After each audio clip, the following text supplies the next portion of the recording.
Hello everyone, I'm Bill Moore, Conger LP Gas, and you may know me as the sales manager for Conger. Well, today, kind of taking on a different role. What you may not know about me is I love to cook, and that's just kind of one of my passions when I'm off work, whether I'm just doing a small dinner for Jan and I during the week, whether on the weekend we're doing a 10 or 12 person gathering. I've got another friend of mine that he and I love to cook together, or if it's a Sunday morning or a Sunday afternoon brunch at work, at church, we'll cook for 100 people. We just love the aspect of cooking and taking what we love to do out to the people that we love. So having said that, back a couple years ago, we did some cooking with Conger classes, and I had Lainey, my granddaughter, with me. We did a couple things back during COVID. And so we kind of thought we would bring some of the cooking with Conger back, and you're going to see some things not only from employees here, but also from some of our spouses and some of the other people that have associations with Conger. So we hope you enjoy what we're doing. What I'm going to do for you today is kind of one of my favorite meals.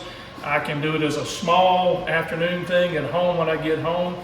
I'm doing a pork tenderloin with roasted small potatoes, and it's very simple, especially when you do it for a small group. It's able to fit in one pot, one pan. I love my cast iron skillet. It just does so much for what I want. So what I'm gonna do is I've got, when you go and buy pork tenderloin, they're gonna come as usually as two pieces. And so what I've done is I went ahead and I bought it, I've trimmed it up. When you buy it, you're going to have little pieces on there that they're just referred to as the white skin. If you don't take that off, it's never going to cook through. So it's not something, it's something that'll be tough. So you'll just trim it up a little bit. I've already trimmed these up.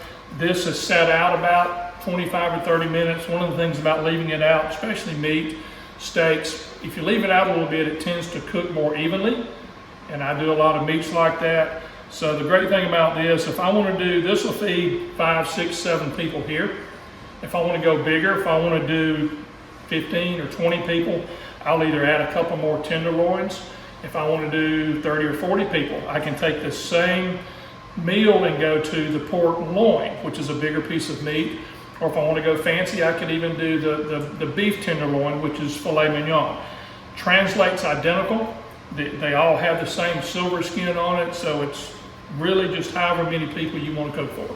So what I'm going to do is I've got it trimmed up. I'm going to season it with salt and pepper, and I use a good bit of seasoning on that. It is, some of it's going to cook off, but you won't ever notice it at the end, but it actually brings out, it's going to bring out the flavor. So what I'm going to do is I'm going to season it well, and then I'm going to put it in the cast iron skillet in my case, and I'm going to sear it all the way around. Going to put a kind of a brown custard, ground crust on it, and that's going to add flavor, but it's also going to help seal in the juices, which is what I want to do. Because once we do this, I'm going to come in once the meat is seared off and I take it off out of the pan. I'm going to go ahead and put in some of the small potatoes. I'm going to go ahead. I use fresh ground pepper. You can use regular. It's just one of those things that I've always gotten into. The salt is kosher salt. It's a bigger grain if you're not familiar with it, and it's not quite as salty.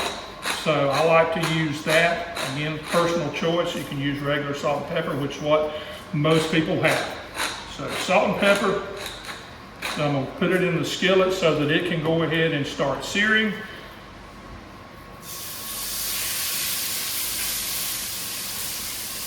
Put in both of them, and I'm just going to keep an eye on them. They're going to go for probably 2 or 3 minutes aside just to get it brown. And then once that's done, I'll take it out and then I'll turn it, let it rest before I go ahead and put the potatoes in there. One of the things I'm going to do, like I said, I'm going to let it sit there for just a minute. And while it's doing that, I'm going to show you the potatoes. I'm using the small little fingerling potatoes. I've used red potatoes. I've used just the big regular Russels. But the thing about these, when they're small, you quarter them and they're ready to go. Very simple. Seasoning on this, salt and pepper, olive oil, and I've got some grated onion that I'm going to put in it. This will go into the cast iron skillet. Once my meat comes out, I'll start it actually in the oven because it's going to take longer for the potatoes to cook. And then once about halfway through the cooking process, I'll go back, I'll bring it out of the oven, I'll put the meat in there, and then we'll put them all back in the oven and they'll finish together. So a couple of minutes here, got crust forming on these. I'm gonna go ahead and just brown them. Of course, we're cooking on gas. Y'all got to know that. We've got a Wolf cooktop here. Here at Conger, we carry several different brands: 5-Star, Thor, Forno, regular GE, Cafe. So we've got a good assortment of appliances here. Love cooking on gas, but that's what we do. So with Conger LP Gas. So while that's finishing off, okay, on the potatoes, I've got basically about 3 pounds, 4 pounds chopped up here. Again, they're just quartered. Again, I'm going to soften really well. A lot of potatoes, so a lot of seasoning. Salt and pepper.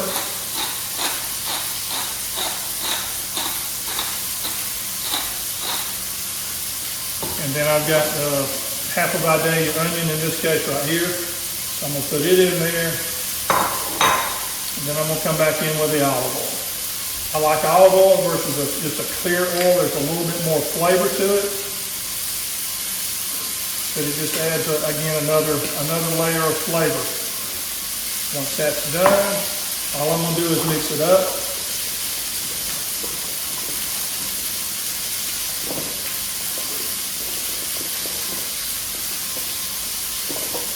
Seasoning wise, go whichever way you want. If you like rosemary and thyme, if you like garlic, people like garlic. I don't necessarily put garlic in mine, but it's a personal choice on my part.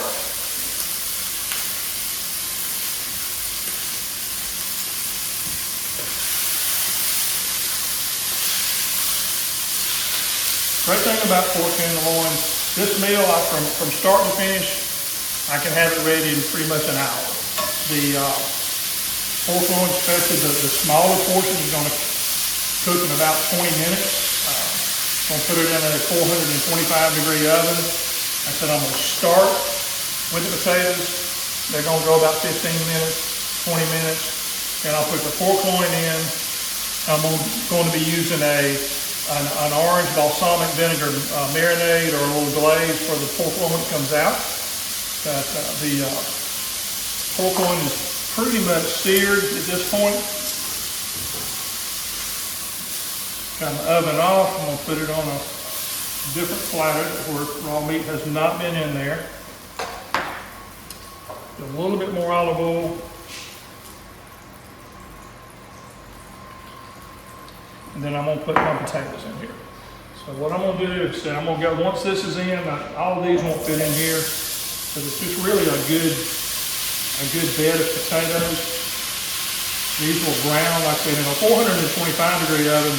They're going to brown. They're going to brown really well.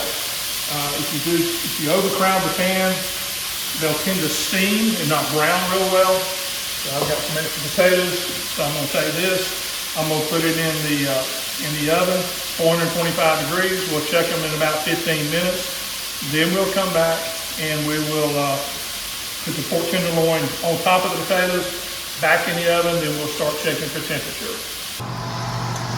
Okay guys, it's been about 20 minutes at 425 degrees. I'm gonna pull this out, stir it up a little bit, put the tenderloin on it, and then put it back in the oven for another 15 or 20 minutes.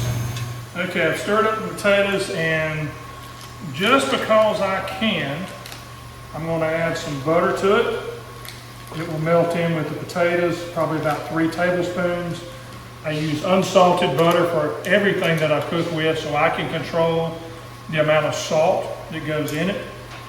So it's not going to be overly salty. And put the tenderloins in there, put them back in the oven. It's going to take probably 15 minutes or so. What I'm going to do is I'm going to bring the tenderloin up to about 140, 145 degrees. At that point, tenderloin is ready and it won't overcook because it could dry out real quick. I'm gonna put it back in the oven, and then I'll start checking the temperature after about 10 minutes. Okay, what I've done, I've got some peach preserves and some balsamic vinegar that I'm gonna just do a little glaze on it, not too heavy, but to give it a little bit more taste. The tangy of the balsamic vinegar also has a sweet taste. Pretty much any fruit goes really well with pork. I particularly like either peach or apples. They go well with it. But any kind that you want to do, these are just regular peach preserves that I did, and brought them to a boil, added the balsamic vinegar to it, so it kind of thins it out and makes a little glaze. So I'm gonna go ahead and put it back in the oven. Again, 10 to 15 minutes. I'll check it, start checking temperature, and then we'll bring it out and let it rest, and then cut it. All right, we're gonna check our temperatures. I had to guess the small one, they've been in there about 20 minutes now. The small one, if I had to guess, and I use an instant read thermometer, and I'm at 142 degrees, 145, so that will continue to rise. I'm gonna put this on a platter, let it rest, while the other one, which I'll check the temperature on it, see where we are. With it being thicker, I'm at about 137, 138, so I've probably got another 5 minutes. Potatoes will be ready, pork will be ready. We'll let it rest about 5 minutes, and then we'll slice it.